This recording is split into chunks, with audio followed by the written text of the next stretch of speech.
Okay, so I'm gonna show you guys the egg bread tutorial. But first I wanna show you, look at how lovely it turned out, and I toasted it a little bit. And I'm gonna put on a little bit of sriracha mayo. Just a little bit of that.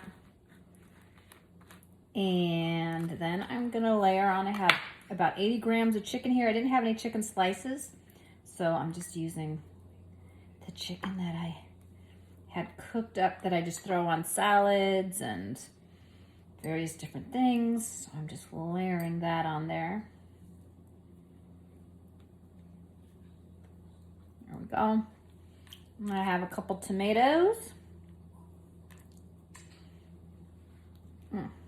And let's see here. I'm gonna put on a little red onion. Just like that. Maybe one more little piece of onion. There we go. And then I have just a little bit of avocado I'm gonna lay on there. Not much. And put this on top.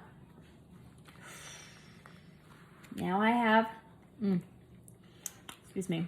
Now I have a little chicken sandwich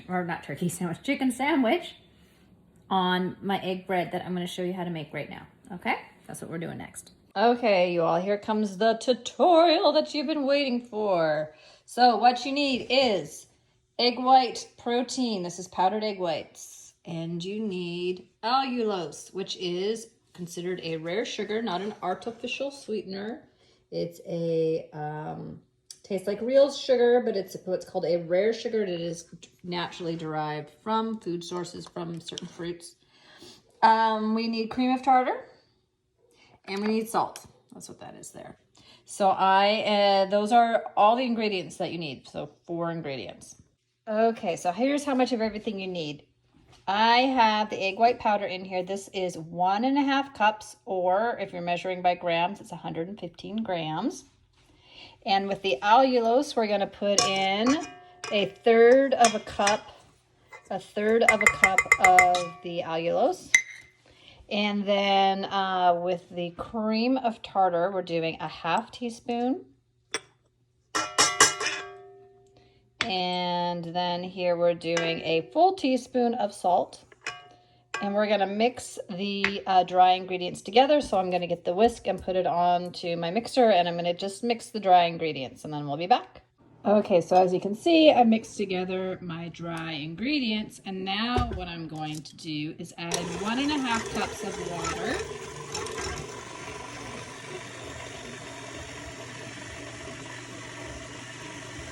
And then I'm going to get that going.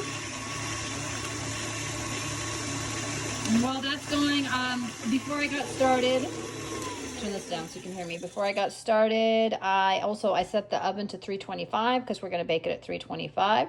So what I usually do here is I just go slow and knock down the sides to make sure everything's getting in there, and then I'll show you what I do next. All right, now that it is all incorporated, what I'm gonna do is I'm gonna put it on high, and I'm gonna let it go for 5 full minutes. So I'll meet you back here in 5.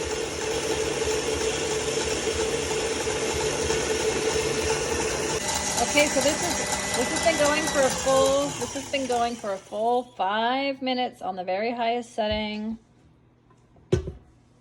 That is what it looks like now. I'm sorry, I don't have the best video skills while I'm trying to do this, and I don't have a camera person hired. We'll do the best we can. Okay, so here are the different options. You can use a baking sheet with one of these Silpat, I don't remember what they're called, non-stick things in there, or you can use parchment paper or wax paper, and you can dole out like dinner rolls.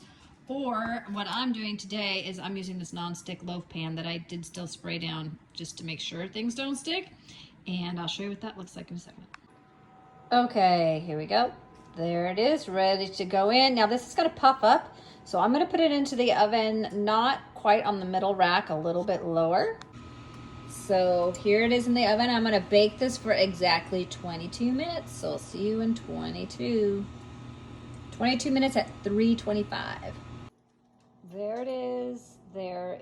The beauteous egg bread.